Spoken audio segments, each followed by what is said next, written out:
Hi friends, ஒவ்வொரு எபிசோடோட முடிவிலையும் இந்த ஸ்டோரியை பற்றின உங்களோட கருத்துக்களை மறக்காமல் கமெண்டில் சொல்லுங்கன்னு சொல்கிறதுக்கு காரணம், இந்த ஸ்டோரி நல்லா இருக்குன்னு எல்லாரும் சொல்லணும்னு கிடையாது.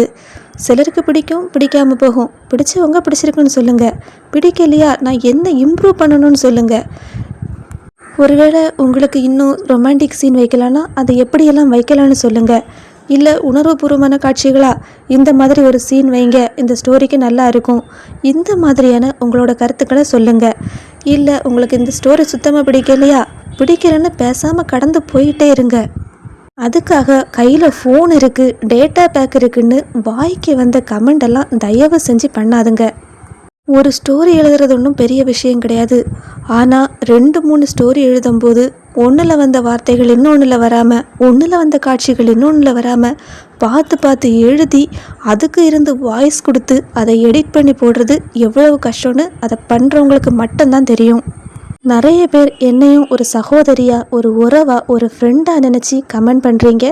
உங்கள் எல்லாருக்குமே ரொம்ப ரொம்ப தேங்க்ஸ். இது நான் யாரை சொன்னேன்னு அந்த கமெண்ட் போட்டவங்களுக்கு தெரியும். நான் இதுக்கு மேலே எதுவும் சொல்ல விரும்பலை.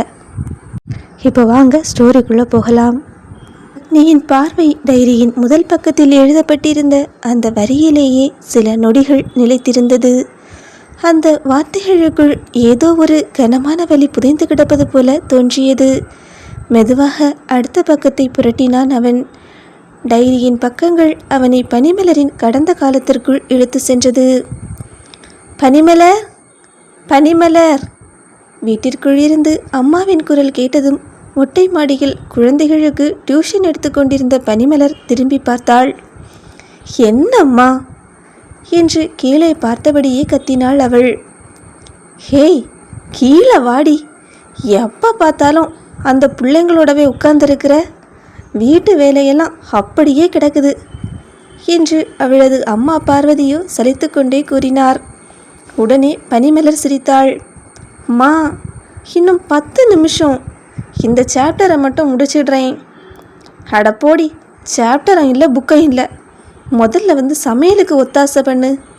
இவங்களுக்கு டியூஷன் எடுத்து நீ என்ன பெரிய லாபம் பார்க்க போகிற? ₹1 கூட ஃபீஸும் வாங்க மாட்டேங்கிற. அதை கேட்டதும் பனிமலர் எழுந்து நின்றாள். எல்லாத்துக்கும் பணம் தான் முக்கியமாம்மா. ஓ, வேற என்ன முக்கியமா?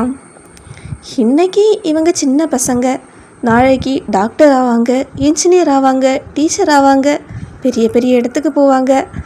அப்போ ஒரு நாள் எங்கேயாவது என்ன பார்த்துட்டு, அக்கா நீங்கள் தானே எனக்கு ஃப்ரீயாக டியூஷன் சொல்லி கொடுத்தீங்கன்னு சொல்லுவாங்கல்ல, அதுதாம்மா எனக்கு கிடைக்கிற பெரிய சம்பளம். பார்வதி தலையில் அடித்து கொண்டார். ஒன்ன மாதிரி ஒரு வேஸ்ட் பீஸு உலகத்திலே இருக்க முடியாது. அருகில் அமர்ந்திருந்த குழந்தைகள் எல்லாம் சிரித்து விட்டனர். பனிமலரும் அவர்களோடு சேர்ந்து சிரித்தாள். அந்த சிரிப்பு அவளுக்கு மிகவும் இயல்பானது.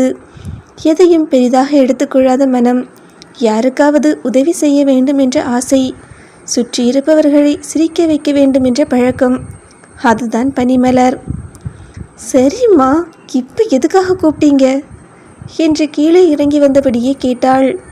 பார்வதியோ அவளை ஒரு நிமிடம் மேலிருந்து கீழ்வரை பார்த்தார். நாளைக்கு உன்னை பார்க்க மாப்பிள்ளை வீட்டிலிருந்து வர்றாங்க. அந்த ஒரு நொடி பனிமலரின் காலடியில் உலகம் நழுவியது போல இருந்தது. அவளது முகத்தில் இருந்த சிரிப்பு அப்படியே மறைந்தது. என்னம்மா சொல்கிறீங்க? அம்மா, இப்போ என்ன அவசரம்? என்ன, இது அவசரமா என்று பார்வதி புருவம் உயர்த்தினார். உனக்கு வயசு 25 ஆகுது, இன்னும் சின்ன பிள்ளைன்னு நினச்சிட்ருக்க. இவ்வளோ நாள் படிக்கணும் படிக்கணும்னு சொன்னேன், MBA படிக்க வச்சாச்சு.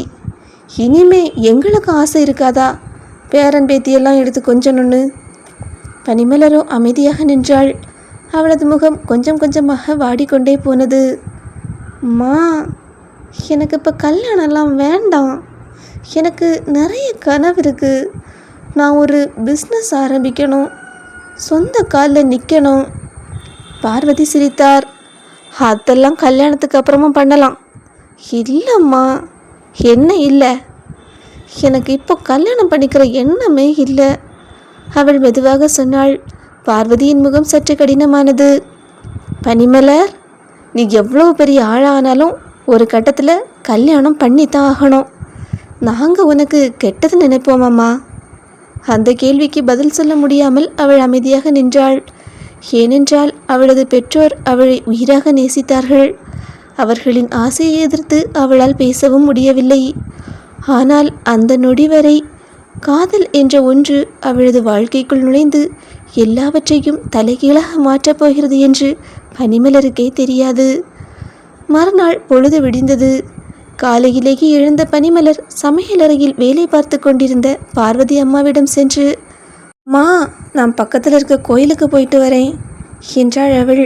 உடனே திரும்பி பார்த்த பார்வதியோ, "ஏண்டி, உன்னை பொண்ணு பார்க்க வராங்கன்னு சொல்லிட்டு இருக்கேன், இந்த நேரத்தில் என்னத்துக்கு கோயிலுக்கு போகிறேன்னு சொல்கிற?" என்று கேட்டார். "மா, கொஞ்சம் அவசரம்மா, போயிட்டு வந்துடுறேன்." "ஆமாம், வீட்டுக்கு பின்னாடி தானே கோயில் இருக்கு, இப்போ என்ன அவசரம்?" என்று மேலும் விசாரித்தார் பார்வதி. அதற்கு பனிமலரோ மிகவும் சீரியஸாக முகத்தை வைத்துக்கொண்டு, "அதாம்மா, பொண்ணு பார்க்க வர்றாருல்ல, அவர் வராமலே இருந்துடணும். ஊருக்குள்ளே வர்றதுக்கு முன்னாடி அவருக்கு வயத்தை கலக்கிடணும், இல்லை வண்டி பஞ்சர் ஆகிடணும். அதுக்கு தான் வேண்டுதல் வைக்க போகிறேன்" என்றாள் அவள். அதை கேட்ட பார்வதி அம்மாவோ அவளை முறைத்து கொண்டே நின்றார். "உனக்கு கொஞ்சமாவது பொறுப்பு இருக்கா?" என்று கேட்க பனிமலரோ சிரித்து கொண்டே அங்கிருந்து நழுவிவிட்டாள். ஆனால் அவளது வேண்டுதல் கடவுளின் காதில் விழுந்ததா இல்லையா என்று தெரியவில்லை. சிறிது நேரத்திற்கெல்லாம் மாப்பிள்ளை வீட்டார் வாசலில் வந்தே நின்று விட்டார்கள். வீட்டில் உறவினர்கள் அங்கும் இங்குமாக ஓடிக்கொண்டிருக்க பனிமலரோ ஒரு மூலையில் நின்று கொண்டு வந்திருந்த கூட்டத்தை ஆராய்ச்சி செய்வது போல பார்த்து கொண்டிருந்தாள். முடிந்தவரை ஒவ்வொரு முகமாக ஆராய்ச்சி செய்தாள். ஆனால் அவள் எவ்வளவு தேடியும் மாப்பிள்ளை யார் என்று மட்டும் அவளால் கண்டுபிடிக்கவே முடியவில்லை. அங்கே இருந்தவர்களெல்லாம் இளம் வயது வாலிபர்கள் மற்றும் சிறு குழந்தைகள். சிலரை பார்த்தால் அவளை விடவே வயது குறைந்தவர்கள் போலத்தான் தோன்றியது. அதனால் நேராக தனது அம்மாவிடம் சென்றவள், "அம்மா, கல்யாணம் பண்ணி வைக்கணும்னு இந்த சின்ன பசங்களில் யாரையாவது செலக்ட் பண்ணி வச்சிடாத, அப்புறம் என்னால் இடுப்பில் தூக்கிட்டெல்லாம் தெரிய முடியாதுப்பா" என்று கிசுகிசுத்தாள் அவள். பேரம் பேத்திக்கு ஆசனை சொல்லிக்கிட்டு இப்படி டைரக்டா என்று அவள் சொல்லி கொண்டிருக்கும் போதே பார்வதி அம்மாவின் கை அவள் தலையில் விழுந்தது. "வாயை மூடிக்கிட்டு ஒழுங்காயிரு" என்று பல்லை கடித்தபடி கூறினார் பார்வதி. அந்த நேரத்தில் பார்வதி அம்மாவின் கணவர் வந்திருந்தவர்களை பார்த்து, "சம்பந்தி, மாப்பிள்ளை தம்பி வரலையா?" என்று மெதுவாக கேட்டார். கேள்வி முடிவதற்குள் கூட்டத்திலிருந்து ஒரு குரல் ஒலித்தது. "எங்க பையன் வெளிநாட்டில் படிச்சுக்கிட்டு வெளிநாட்டிலேயே வேலை பார்த்துட்டு வர்றான். அவன் இந்த மாதிரி கிராமத்துக்கு பொண்ணு பார்க்க வரணுமா என்ன? எவ்வளவோ சொன்னேன், பொண்ணு நல்லா படிச்சிருக்கு, குடும்பம் நல்ல குடும்பம்னு சொல்லி இங்கே வந்து சம்மந்தம் பேசிகிட்டு இருக்காங்க" என்றார் அவர். அவர் பேசும் விதத்திலேயே அது மணமகனின் அத்தை என்பது அனைவருக்குமே புரிந்தது. அவர் இன்னும் ஏதோ சொல்ல போக மணமகனின் தாயார் உடனே இடைமறித்தார். "அக்கா, கொஞ்சம் சும்மா இருங்க" என்று அவரை அடக்கிவிட்டு, "இல்லைங்க, திடீர்னு ஒரு முக்கியமான வேலை வந்துடுச்சு, அதான் நீங்கள் போய் பேசி முடிச்சிட்டு வாங்கன்னு அனுப்பி வச்சான். நீங்கள் ஃபோட்டோவில் பார்த்துருப்பீங்களே, என் புள்ள நல்ல அழகாக தான் இருப்பான்" என்று சிரித்தபடியே சமாளித்தார் அவர். அதை கேட்ட பனிமலரின் அப்பாவோ, "அதுக்கு இல்லைங்க, பொண்ணும் பையனும் ஒரு தடவை நேரில் பார்த்துக்கிட்டா அடுத்து பேசுகிறதுக்கு வசதியாக இருக்குமில்ல" என்றார். உடனே மணமகனின் தாயார் பெருமையாக, "எங்கள் பையன் நாங்கள் சொன்னதுக்கு மறு வார்த்தையே பேச மாட்டான், எங்களுக்கு பிடிச்சா அவனுக்கும் பிடிக்கும்" என்றார். அந்த வார்த்தை முடியும் முன்பே பார்வதியும், "எங்கள் பொண்ணும் அப்படித்தான், நான் சொன்னால் மறு வார்த்தை பேச்சே கிடையாது" என்று கூறிவிட்டார்.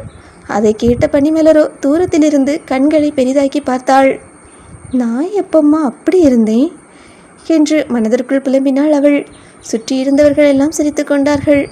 ஆனால் மணமகனின் அத்தை மட்டும் இன்னும் முகத்தை தூக்கி வைத்தபடியே தான் அமர்ந்திருந்தார். அவருடைய பார்வை வீடு முழுவதையும் அழுந்து கொண்டிருந்தது. அந்த பார்வையை பார்த்த பனிமலருக்கு ஏனோ அது பிடிக்கவில்லை. "இந்த அம்மா ரொம்ப வில்லங்கமாக இருப்பாங்க போலையே" என்று மனதுக்குள்ளாகவே நினைத்து கொண்டாள் அவள். பெண் பார்க்க வந்தவர்கள் பேசி முடித்துவிட்டு, "எங்களுக்கு பொண்ணு நல்லா பிடிச்சிருக்கு, பையன்கிட்ட பேசிட்டு ஒரு நல்ல நாளாக பார்த்து நிச்சயதார்த்தம் பண்ணிக்கலாம் என்று சொல்லிவிட்டு கிளம்பி சென்றார்கள். அவர்கள் கிளம்பி செல்லும் முன் மாப்பிள்ளையின் சமீபத்திய ஃபோட்டோ ஒன்றை பனிமலரின் அம்மாவின் கைகளில் கொடுத்துவிட்டு தான் கிளம்பியிருந்தார்கள். பனிமலரின் அம்மாவோ அவர்கள் கொடுத்து சென்ற கவரை எடுத்து வந்து பனிமலரிடம் நீட்டினார். ஹேய் பனிமலர், இங்கே பாரு, இதுதான் மாப்பிள்ளையோட ஃபோட்டோ. இப்போவே ஒழுங்காக பார்த்துக்கோ.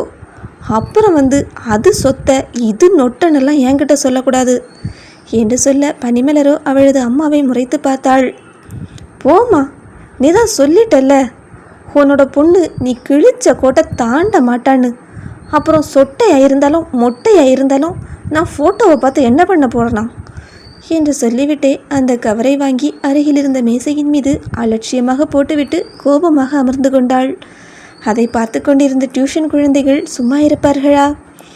அக்கா அக்கா, மாமா ஃபோட்டோவை காட்டுக்கா, நாங்கள் ஒரே ஒரு தடவை மாமாவை பார்த்துக்கிறோம் என்று ஆர்வமாக கேட்க பனிமலர் உடனே அவர்களை முறைத்தாள்.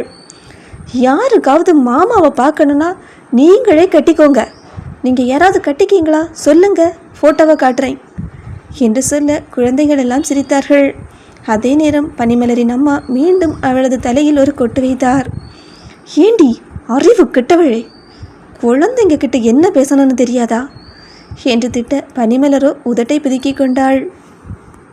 ஆமாமா, பொல்லாத குழந்தைங்க எல்லாரும் சேர்ந்து என்னை வச்சு காமெடி பண்ணுறீங்க. யாராவது என் பேச்சை கேட்குறீங்களா? இப்போவே கல்யாணத்துக்கு என்ன அவசரம்னு சொன்னால் ஒருத்தரம் கேட்க மாட்டேங்கிறீங்க என்று முணுமுணுத்து கொண்டிருந்தாள் அவள். 2 நாட்கள் கழித்து அரவிந்துக்கு ஒரு கடிதம் வந்திருந்தது. அதை பார்த்தவுடனேயே அவன் முகத்தில் தன்னிச்சையாக ஒரு சிரிப்பு மலர்ந்தது. சோஃபாவில் அமர்ந்து அந்த கடிதத்தை மீண்டும் ஒருமுறை படித்து கொண்டிருந்தவனை பார்த்த அவனது அம்மாவோ, ஏண்டா ஒரு பேப்பரை பார்த்துட்டு இழிச்சிட்டு இருக்க என்று சந்தேகமாக கேட்டார். அம்மா, எனக்கு மெடிக்கல் கேம்ப் அரேஞ்ச் பண்ணியிருக்காங்கம்மா என்று உற்சாகமாக சொன்னான் அரவிந்த். உடனே அவனது அம்மா புருவத்தை உயர்த்தினார். டேய், அதுக்கு எதுக்குடா பல்ல காட்டிக்கிட்டு இருக்க? மற்ற பசங்க எல்லாம் பொண்ணு பார்த்து முடித்த உடனே பொண்ணு கூட பேசணும், வெளியே கூட்டிகிட்டு போகணும், காதல் வளர்க்கணும்னு யோசிப்பாங்க. நீ என்னடானா கேம்புக்கு போகிறதுக்கு கல்யாண மாப்பிள்ளை மாதிரி சந்தோஷப்படுற என்று கலாய்த்தார். அரவிந்த் சிரித்தபடியே அந்த கடிதத்தை அவரிடம் காட்டினான். அம்மா, கேம்பு நம்ம ரோஜாவனம் ஊரில் தான் போட்டிருக்காங்க என்று சொல்ல உடனே அவருடைய முகத்தில் அர்த்தமுள்ள புன்னகை வந்தது. ஓஹோ, அதனால தான் இப்படி பல்லு இழிச்சிட்டு இருக்குதியா? அப்படியே போய் மாமனார் வீட்டில் செட்டில் ஆகிடலாம்னு பிளான் போட்டுட்டியா என்று கேட்டார். என்னம்மா நீங்கள் எப்படி சொன்னாலும் கலாய்க்கிறீங்க என்று சொல்லிவிட்டு சிரித்தான். அன்று காலையிலேயே மருத்துவர்கள் குழுவோடு அரவிந்த் கிளம்பிவிட்டான். வேன் ரோஜாவனம் கிராமத்திற்குள் நுழைந்தபோது வயல்வெளிகளில் விளையாடி கொண்டிருந்த சிறுவர்கள் அதை பார்த்ததும் பதறி ஓட ஆரம்பித்தார்கள். டாக்டர் வந்துட்டாங்கடா, ஊசி போட டாக்டர் வந்துட்டாங்க என்று கத்திக்கொண்டே ஊர் முழுவதும் ஓடினார்கள். சில நிமிடங்களில் அந்த செய்தி தெருவுக்கு தெரு பரவிவிட்டது. அதே செய்தி பனிமலரின் காதிலும் விழுந்தது. அதை கேட்ட அடுத்த நொடியே அவளது முகம் இறுகி போனது. இப்போ என்னத்துக்கு இந்த கேம்பு என்று கோபமாக கேட்டாள் அவள். ஏனெனில் கடந்த வருடம் நடந்த சம்பவம் இன்னும் அவள் மனதில் பசுமையாக இருந்தது. சுகாதாரமில்லாமல் நடத்தப்பட்ட மருத்துவ முகாமால் பலர் காய்ச்சலில் அவதிப்பட்டிருந்தார்கள். அதனால் இப்போது யாராவது மருத்துவ முகாம் நடத்துகிறார்கள் என்றாலே அவளுக்கு கோபம்தான் வந்தது. மா, யார் அங்கே போகக்கூடாது? போன வருஷம் என்ன நடந்துச்சுன்னு மறந்துட்டீங்களா? ஒரே ஒரு ஊசியை சுத்தம் பண்ணாமல் எத்தனை பேருக்கு போட்டாங்க, எத்தனை பேருக்கு உடம்பு சரியில்லாமல் போச்சு. அதுக்கப்புறம் யாராவது பதில் சொன்னாங்களா என்று கோபமாக கேட்டாள். பார்வதியோ அவளை சமாதானப்படுத்த முயன்றார். அடடா, எல்லா கேம்பும் அப்படி தான் இருக்கும்னு சொல்ல முடியாதுடி என்று சொல்ல பனிமலர் தலையசைத்தாள். இல்லைம்மா, ஏதாவது பிரச்சனைனா அவங்க பொறுப்பெடுப்பாங்களா? நமக்கு ஏதாவது ஆச்சுன்னா நம்ம தானே கஷ்டப்படணும். இந்த தடவை நான் அமைதியாகவே இருக்க மாட்டேன் என்று உறுதியாக சொன்னாள். அவளது கண்களில் வழக்கமான பிடிவாதம் தெரிந்தது. அவள் ஒரு முடிவு எடுத்துவிட்டால் அதை மாற்றுவது எளிதல்ல. அடுத்த நிமிடமே துப்பட்டாவை சரி செய்து கொண்டு வீட்டை விட்டு வெளியே வந்தாள். எங்கடி போற என்று அம்மா கேட்க, அந்த கேம்பு நடக்கிற இடத்துக்கு தான் என்று சொல்லிவிட்டு வேகமாக நடக்க ஆரம்பித்தாள். அவளது முகத்தில் கோபமும் நியாயம் கேட்க வேண்டும் என்ற உறுதியும் இருந்தது. பனிமலர் கோபமாக கூட்டத்தை விலக்கி கொண்டு முன்னே வந்தாள். இந்த கேம்பை முதல்ல நிறுத்துங்க என்று ஆரம்பித்தவள் அங்கே இருந்தவர்களையெல்லாம் ஒரு பார்வை பார்த்தாள். போன வருஷம் என்ன நடந்துச்சுன்னு மறந்துட்டீங்களா? ஒரே ஊசியை 10 பேருக்கு போட்டு ஊரையே காய்ச்சலோட படுக்க வச்சிங்க. இப்போ மறுபடியும் வந்துட்டீங்களா என்று சத்தமாகத்தான் கேட்டாள். அரவிந்த் அவளை பார்த்தவுடன் லேசாக சிரித்தான். புகைப்படத்தில் பார்த்த பெண் இதுதான். ஆனால் நேரில் பார்த்த பிறகு அவள் இன்னும் உயிரோட்டமாகவும் இன்னும் அழகாகவும் இருந்தாள். கோபத்தில் படபடவென்று பேசிக்கொண்டிருந்தாலும் அவன் பார்வை அவளை விட்டு நகரவில்லை. நீங்க பனிமலரா என்று அவன் மெதுவாக கேட்டான். அவளுக்கும் அவனை தெரியும் என்று தான் நினைத்திருந்தான். ஆனால் உடனே பனிமலரின் புருவம் சுருங்கியது. ஆமா, அதுக்கு என்ன இப்ப என்று கேட்டாள். ஒன்னல்ல, உங்களை பற்றி நிறைய கேள்விப்பட்டிருக்கேன் என்று அவன் இயல்பாக சொல்ல பனிமலரின் முகம் இன்னும் இறுகியது. என்ன கேள்விப்பட்டீங்க என்று கைகளை கட்டி கொண்டு கேட்டாள் அவள். நல்லா படிச்சிருக்கீங்க, ஊரில் எல்லாருக்கும் உதவி பண்ணுவீங்க, குழந்தைங்களுக்கு டியூஷன் எடுப்பீங்க என்று அரவிந்த் சொல்லிக்கொண்டே இருந்தான். பனிமலரோ அதிர்ச்சியாக அவனை பார்த்தாள்.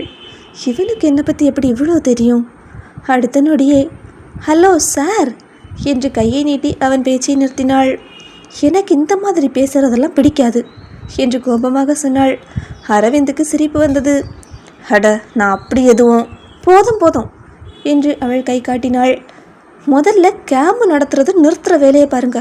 கண்ட கண்ட பொண்ணுக்கிட்டெல்லாம் வந்து வழியிறது மாதிரி பேசிகிட்டு இருக்காதுங்க என்று சொல்லிவிட்டு திரும்பினாள். அந்த வார்த்தையை கேட்ட அரவிந்த் வாயை மூடி சிரித்தான். கண்ட பொண்ணா என்று மெதுவாக முணுமுணுத்தான். அந்த நேரத்தில் அவள் திரும்பி நடக்க முயன்றபோது மைதானத்தில் கிடந்த கல்லில் கால்பட்டது. ஐயோ என்று தடுமாறினாள். கீழே விழப்போன அவளை அரவிந்த் வேகமாக பிடித்து கொண்டான். ஒரு கை அவளது இடையில், மற்றொரு கை அவளது தோளில். பனிமலர் கீழே விழாமல் அவன் மார்பில் சாய்ந்து நின்றாள். சில நொடிகள் எல்லாம் முறைந்தது போல் இருந்தது. ஆனால் அடுத்த நொடியே பனிமலர் நிமிர்ந்து அவனை முறைத்தாள். ஹலோ, யார் உங்களை என்ன பிடிக்க சொன்னது என்று கத்தினாள். அரவிந்த் திகைத்தான். இல்லை, நீங்கள் கீழே விழுந்தா விழுந்துட்டு போகிறேன், அதுக்காக இப்படி இடுப்பு பிடிக்கணுமா என்று கோபமாகத்தான் கேட்டாள். அரவிந்த் 2 வினாடிகள் அவளை பார்த்தான். பிறகு மிகவும் சீரியஸாக சரி என்றான். என்ன சரி? பிடிக்கக்கூடாதுன்னு சொன்னீங்களே என்று சொன்ன அடுத்த நொடியே அவன் கைகளை எடுத்து விட்டான். ஆ என்று அலறியபடியே பனிமலர் நேராக கீழே உட்கார்ந்து விழுந்தாள். சுற்றி இருந்தவர்களோ அதிர்ச்சியாக அவளை பார்த்தார்கள். அரவிந்த் மட்டும் மிகவும் அமைதியாகவே நின்றிருந்தான். பனிமலரோ தரையில் இருந்து அவனை பார்த்தாள். ஏய், என்னடா இது என்று கோபமாக கத்தினாள். அரவிந்தோ தோளை குலுக்கினான். நீங்கள் தானே பிடிக்கக்கூடாதுன்னு சொன்னீங்க. ஏய், அதுக்காக கீழே விட்டுடுவீங்களா? அப்போ என்ன பண்ணணும்? பிடிச்சாலும் திட்டுறீங்க, விட்டாலும் திட்டுறீங்க, உங்களுக்கு என்ன தாங்க வேணும் என்று அப்பாவியாக கேட்டான்.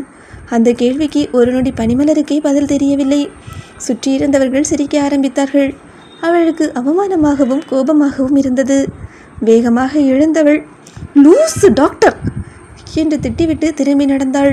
அரவிந்தோ சிரிப்புடன் அவளை பார்த்து கொண்டிருந்தான். அவள் 10 அடி தூரம் சென்ற பிறகும் அவன் உதட்டிலிருந்த புன்னகை மட்டும் மறையவே இல்லை. இன்னும் 2 மாதத்தில் நீ என்னோட பொண்டாட்டி ஆக போகிறன்னு தெரிஞ்சா இவ்வளவு தைரியமாக திட்டமாட்ட என்று மனதிற்குள் நினைத்து கொண்டான் அவன். ஆனால் பனிமலருக்கோ அவன்தான் தன்னை பெண் பார்க்க வந்த மாப்பிள்ளை என்பது இன்னமும் தெரியாது. அங்கு நடந்த சம்பவத்தை நினைத்த பனிமலரோ கோபமாக வீட்டிற்குள் நுழைந்தாள். அவள் வந்த வேகத்தை பார்த்தாலே ஏதோ ஒரு பெரிய போரில் தோற்றுவிட்டு வந்தது போலத்தான் இருந்தது. முகம் முழுவதும் எரிச்சல். கையில் கிடைத்த தண்ணீர் டம்ளரை எடுத்து குடித்துவிட்டு யாரிடமும் ஒரு வார்த்தை கூட பேசாமல் உள்ளே சென்றாள். அதை பார்த்த பார்வதி அம்மாவோ குழப்பமாக நின்றார். இந்த புள்ள இவ்வளவு கோபமாக வருதே, அங்கே என்ன பிரச்சனை பண்ணிட்டு வந்தாளோ தெரியலையே என்று முணுமுணுத்து கொண்டவரோ பதறியபடி வீட்டை விட்டு வெளியே வந்தார். இவளை வெளியே விட்டா நம்மளை நிம்மதியாகவே இருக்க விட மாட்டாளே என்று தலையில் அடித்து கொண்டபடியே மருத்துவ முகாம் நடந்த இடத்தை நோக்கி வேகமாக நடந்தார். அங்கு சென்றதும் கூட்டத்திற்குள் நின்றிருந்த அரவிந்தின் மீது அவரது பார்வை விழுந்தது. உடனேயே முகம் மலர்ந்தது. அட மாப்பிள்ளை தம்பி, நீங்களா என்று ஆச்சரியமாக கேட்டார். அரவிந்தும் மரியாதையாக புன்னகைத்தான். வாங்கம்மா, ஃபோட்டோவில் உங்களை பார்த்தோம் தம்பி, இவ்வளவு தூரம் வந்திருக்கீங்க, ஒரு எட்டு வீட்டுக்கு வந்துட்டு போயிருக்கலாமே என்று பார்வதி அன்பாக கேட்டார். அரவிந்த் சிரித்தபடியே தலையசைத்தான். அதுக்கெல்லாம் இன்னும் நிறைய நேரம் இருக்குமா, ஆனால் என்று இழுத்தவன் சிரிப்பை அடக்கி கொண்டான். உங்கள் பொண்ணு என்ன இன்னும் என்னைய ஃபோட்டோவில் கூட பார்க்கலையா அந்த கேள்வியில் பார்வதி அம்மா சற்று சங்கடமாகத்தான் சிரித்தார். இல்லை தம்பி, அவளுக்கு கொஞ்சம் கோபம். கோபமா என்று அரவிந்த் புருவத்தை உயர்த்தினான். அவளுக்கு கல்யாணத்தில் விருப்பம் இல்லையா? கட்டாயப்படுத்தி சம்மதம் வாங்குனீங்களா என்று நேரடியாகவே கேட்டான். பார்வதி அம்மாவின் முகம் உடனே மாறியது. ஐயோ தம்பி, அப்படி எதுவும் இல்லை. அந்த பிள்ளைய MBA வரைக்கும் படிக்க வச்சுருக்கோம். இப்போ கூட மேலே படிக்கணும்னு சொல்லிட்டு இருக்கா. அதனால தான் கொஞ்சம் கோபம். வேற எந்த பிரச்சனையும் இல்லை. அரவிந்த் அமைதியாக கேட்டுக்கொண்டிருந்தான். நம்பலாமா? படிப்பு மட்டும்தானா காரணம், இல்லை வேற ஏதாவது என்று மீண்டும் கேட்டான். பார்வதி சிரித்தார். தம்பி, அவள் எதையும் மனசில் வச்சுக்கிற பிள்ளை இல்லை. இருந்தால் நேராகவே சொல்லிடுவா. அந்த பதிலை கேட்ட பிறகுதான் அரவிந்தின் மனம் சற்று இலகுவானது. அப்படியா என்று மெதுவாக தலையாட்டினான். பிறகு சில நொடிகள் யோசித்தவன் சிரித்தபடி, சரிம்மா, அவள் ஆசைப்பட்ட மாதிரி படிக்கட்டும். கல்யாணத்துக்கு அப்புறமும் படிக்கணும்னா படிக்க வச்சிடலாம் என்றான். அந்த வார்த்தையை கேட்ட பார்வதியின் முகம் மலர்ந்தது. ரொம்ப சந்தோஷம் தம்பி என்றார் மனதார. அரவிந்த் சுற்றிலும் யாரும் இல்லை என்பதை ஒரு முறை பார்த்துவிட்டு சற்று குனிந்து மெதுவாக, ஆனால் ஒரு விஷயம், நான் தான் அவளை கட்டிக்க போகிறேன்னு இப்போ அவகிட்ட சொல்லிடாதுங்க. பார்வதியோ அதிர்ச்சியாக பார்த்தார். ஏன் தம்பி? அரவிந்த் சிரித்தான். ஒன்றுமில்லை, சும்மா கொஞ்ச நாள் பழகி பார்க்கலாம்னு தான். என்னை பற்றி அவள் என்ன நினைக்கிறான்னு தெரிஞ்சுக்கணும். பார்வதி அவன் முகத்தை சில நொடிகள் பார்த்தார். சரி தம்பி, நான் எதுவும் சொல்ல மாட்டேன் என்று சிரித்தார். தேங்க்ஸ் அம்மா என்று அரவிந்தும் சிரித்தான். அன்று மாலை காற்று வயல்வெளிகளை வருடி கொண்டிருந்தது.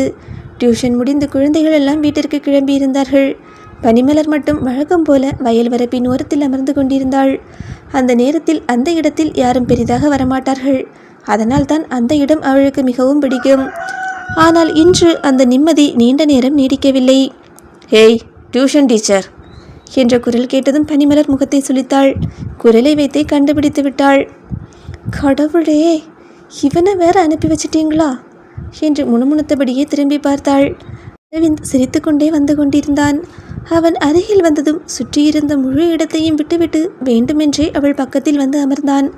அதுவும் லேசாக அவள் தோளில் இடித்துக்கொண்டு, யோ என்று உடனே நகர்ந்தாள் பனிமலர்.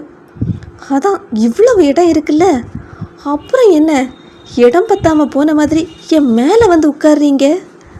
அரவிந்த் சிரித்தான். இந்த இடம் நல்லா இருக்கு. இருக்கும். யோ, அங்கிட்டு நவுண்டு உட்காரியா? இல்லை, இங்கே தான் நல்லா இருக்கு.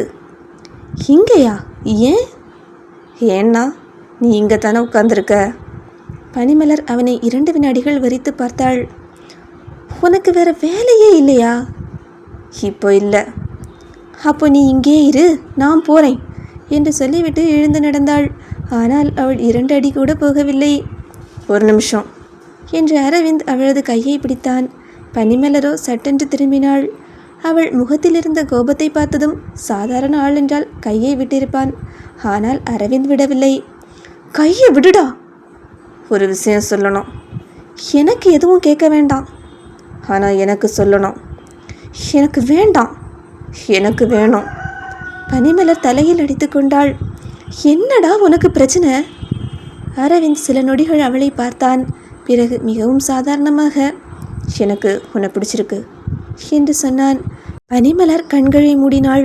வானத்தை பார்த்தாள். பிறகு மீண்டும் அவனை பார்த்தாள். என்ன யோசிக்கிறீங்க மேடம்? இல்லை, நான் கனவு காண்றேன்னு நினைக்கிறேன். ஏன்? இல்லைன்னா இவ்வளோ பெரிய லூசு என் முன்னாடி வந்து எப்படி நிற்பான் என்று கேட்டாள் அவள். அரவிந்த் சிரித்தான். ஏங்க, நிஜமாவே உங்களை பிடிச்சிருக்கு. டே லூசு, எத்தனை மணி நேரமாக தெரியும் என்னைய? ஒரு நாளில் காதலா? ஆமாம். இதை நான் நம்பணுமா? நம்ப மாட்டேன். ஏன்னா உன்னை பார்த்தாலே நம்புகிற மாதிரியே இல்லை என்று சொல்லிவிட்டு கையை உதறினாள். அரவிந்தின் சிரிப்பு கொஞ்சம் குறைந்தது. நீ என்னை தப்பாக நினைக்கிறேன்னு நினைக்கிறேன். அதுக்கெல்லாம் வாய்ப்பே இல்லை. நான் சரியாக தான் நினைக்கிறேன். என்ன நினைக்கிற? ஊருக்கு ஊராக போகிற, சரி. பொண்ணுங்களாக பார்த்து வழியிற, சரி. அழகாக பேசுகிற, சரி. காதல் சொல்லுற, சரி. அப்புறம் எல்லாம் முடிஞ்சதும் ஓடிடுற. இந்த முறை அரவிந்த் சிரிக்கவில்லை. ஹேய், என்னை பற்றி உனக்கு ஒன்றுமே தெரியாது, தெரிஞ்சிக்க வேண்டிய அவசியமே எனக்கு இல்லை என்று பனிமலர் சொன்னாள். சில நொடிகள் இருவருக்கும் இடையே அமைதி நிலவியது. காற்று மட்டும் வீசிக்கொண்டிருந்தது. அரவிந்த் மெதுவாக சிரித்தான். சரி. என்ன சரி? இப்போ பிடிக்கலன்னா பரவாயில்ல, எப்பவுமே பிடிக்காது, அதை நான் பார்த்துக்கிறேன். அடே, உனக்கு கோபம் வர்றது கூட ரொம்ப அழகாக இருக்கு என்று சொன்னான் அவன். பனிமலரோ அருகில் இருந்த புல்லை பிடுங்கி அவன் மீது எறிந்தாள். போடா லூசு என்று சொல்லிவிட்டு வேகமாக நடந்தாள். ஆனால் இந்த முறை அரவிந்த் பின்னால் வரவில்லை. அதை உணர்ந்த பனிமலரோ தன்னையும் அறியாமல் ஒரு முறை அவனை திரும்பி பார்த்தாள். அவன் இன்னும் அதே இடத்தில் அமர்ந்தபடி அவளையே பார்த்து ரசித்து கொண்டிருந்தான். அவள் திரும்பி பார்த்ததை பார்த்ததும் அவன் சிரித்தான். உடனே பனிமலரோ முகத்தை திருப்பிக் கொண்டு வேகமாக நடந்தாள். சரியான லூசு டாக்டர் என்று வாய்க்குள் திட்டினாள். ஆனால் ஏனோ அன்று இரவு படுக்கையில் படுத்த பிறகும் அந்த லூசு டாக்டர் சிரித்த முகம் மட்டும்தான் அவள் நினைவிலிருந்து போகவே இல்லை. படுக்கையில் பலமுறை புரண்டு படுத்து பார்த்தாள். ஆனால் முடியவில்லை. அவளுக்கு மீண்டும் மீண்டும் அரவிந்தின் முகமே நினைவுக்கு வந்து கொண்டிருந்தது. அதுவே பனிமலருக்கு எரிச்சலாகவும் இருந்தது. ஏனென்றால் அவனை பற்றி அவளுக்கு எதுவுமே தெரியாது. இன்று காலைதான் பார்த்திருந்தாள். ஆனால் நாள் முழுக்க ஏதோ பல வருடங்களாக பழகிய ஒருவனை நினைப்பது போல அவனது முகம் மனதிற்குள் வந்து போய்கொண்டே இருந்தது. ச்சே, என்னாச்சு எனக்கு என்று தலையை குலுக்கி கொண்டாள். அதிலும் அவனை பற்றி அம்மாவிடம் சொல்லிய பிறகு நடந்ததுதான் அவளுக்கு இன்னும் பெரிய குழப்பமாக இருந்தது. ஒருத்தன் வந்து கை பிடிச்சான், லவ் சொன்னான் என்று கோபமாக சொல்லி கொண்டிருந்தாள். ஆனால் பார்வதியோ பதறவும் இல்லை, கோபப்படவும் இல்லை. மாறாக உதட்டுக்குள் சிரிப்பை அடக்கி கொண்டு வேறு வேலையை பார்த்து கொண்டிருந்தார். அதுதான் பனிமலருக்கு இன்னும் சந்தேகமாக இருந்தது. பெண் பார்க்க வருகிறார்கள் என்று சொல்லி வீட்டிற்கு பின்னால் இருக்கும் கோவிலுக்கே போக விடாத அம்மா இப்போது ஒரு ஆண் வந்து தன்னிடம் நெருங்கி பேசியதை கேட்ட பிறகும் அமைதியாக இருக்கிறார் என்றால் அதில் ஏதோ உள்குத்து இருக்கிறது என்று அவளுக்கு தோன்றியது. என்னமோ நடக்குது என்று முணுமுணுத்தவள் திடீரென்று எழுந்தாள். அம்மா கொடுத்திருந்த அந்த கவரை கோபத்தில் எங்கேயோ தூக்கி வீசியிருந்தது ஞாபகம் வந்தது. வீடு முழுவதும் தேட ஆரம்பித்தாள். இறுதியாக அந்த கவரை எடுத்தவள் சில நொடிகள் அதை பார்த்து கொண்டே நின்றாள். பார்க்க வேண்டாம், பார்க்க வேண்டாம் என்று அவளது மனது சொன்னது. ஒருவேளை பார்த்துட்டாதான் இப்போ என்ன என்று இன்னொரு மனம் கேட்டது. இறுதியில் அவளது ஆர்வம்தான் வென்றது. மெதுவாக கவரை திறந்தாள். அதிலிருந்து புகைப்படத்தை எடுத்தவள் கண்களை மூடிக்கொண்டாள். ஏனோ புகைப்படத்தில் அரவிந்த் இருக்க வேண்டும் என்று அவளது மனம் வேண்டிக் கொண்டது.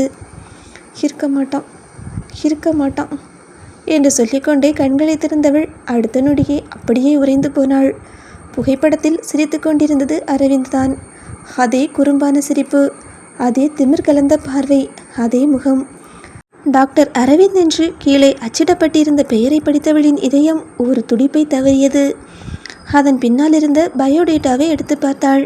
வெளிநாட்டில் மருத்துவம் படித்தது, அங்கு வேலை பார்த்தது, தற்போது சொந்த ஊருக்கு திரும்பி வந்தது என ஒவ்வொரு விபரமும் இருந்தது. பனிமலரோ மெதுவாக கட்டிலில் அமர்ந்தாள். அப்போ இவன்தான் மாப்பிள்ளையா என்று தன்னைத்தானே கேட்டுக்கொண்டாள். காலை முதல் நடந்த ஒவ்வொரு சம்பவமும் ஒன்றன் பின் ஒன்றாக அவள் நினைவுக்கு வந்தது.